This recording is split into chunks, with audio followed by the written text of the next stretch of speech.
because the United Nations now has become such a weak organization whose resolutions are honored in breach, and other players that are interested in this particular situation. So there are many moving parts in this particular situation.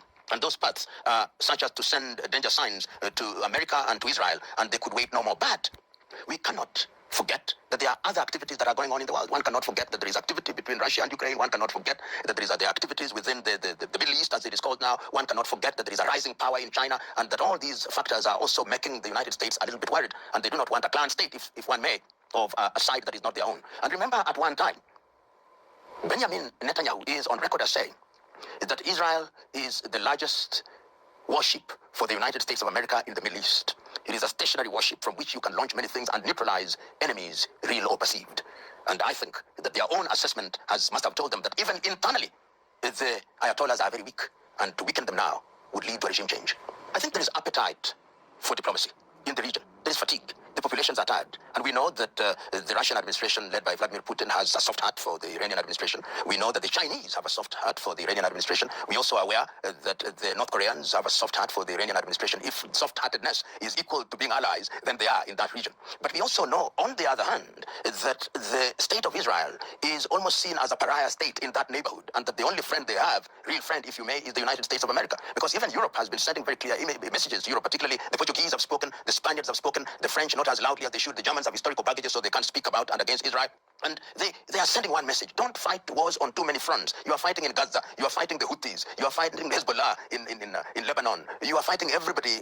You can't do this on too many fronts. Whether those messages, blatant and subtle, are being listened to is a totally different debate. But I think that there is the danger which is being seen by the international community. Already we have seen the impact of this particular conflict on the price of oil.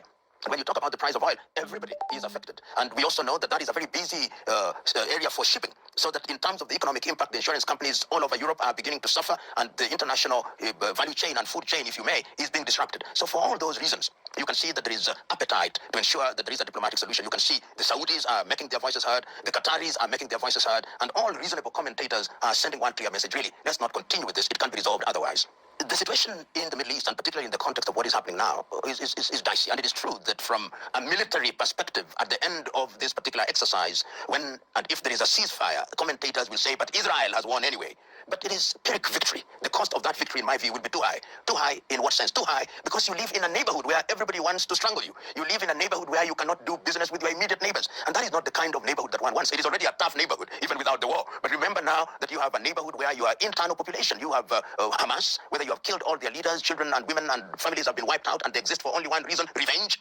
You now have an extended enemy outside 1,000 kilometers away in Iran. You have enemies in Yemen. You have enemies in Saudi Arabia. So it will be, as I've already indicated, a Pyrrhic victory whose cost is too much. And one would have thought, for example, that this was the period for rapprochement, particularly with the new administration in Syria, which administration was already beginning to say that we are going to normalize our relationship with Israel. One would have thought that that would be the direction that the entire Middle East region would take towards Israel. One would have thought, for example, that in the context of the negotiations between Iran and the United States of America, the Iranian administration would have been persuaded to recognize the state of Israel and to drop this approach where they said that they must wipe Israel off the face of the earth. So all those things only tell me one thing: that the cost of victory, however defined by whichever side, is too expensive and will create an environment which will live with us for generations and generations. Pour choisir, listen, and I'm a keen listener of both the Western press and Western commentators, and on the other side, the Eastern. And there is one thing that must always be remembered: that the conceptual West always drives the narrative. The major news outlets that are listened to by most of the world, whether it's Bloomberg or CNN or Radio France or Radio Deutsche Welle or Sky or BBC, have only one narrative, and that narrative is that they are good and bad guys, and that we are the good guys. We are the ones who should define morality for the world. What we say is good is good. What we say is bad is bad. So when we say that the Russians are bad, then the world should simply say, yes, sir, yes, madam, they are bad, very bad. But they have short and selective memories, because they must remember, in the case of Russia, for example, that in 1990, they say not an inch more. But they have now conveniently forgotten that. They have forgotten it in their spaces of power, in their analysis, in their writings, and they now ask the question, well, where was it written? So they drive the narrative. And it can no longer be denied, for example, that Ukraine is fighting a proxy war. We now know, and there is evidence to demonstrate, and we have listened to the British Prime Minister saying what he says, and saying the kind of support that they are going to give it. We have seen the other European powers, because the Romanians have stood out in rejecting what was happening, and they have said, we are supporting this administration. And I have no doubt in my mind that they share intelligence with the Ukrainians. So all those factors must be seen in the historical context, that the world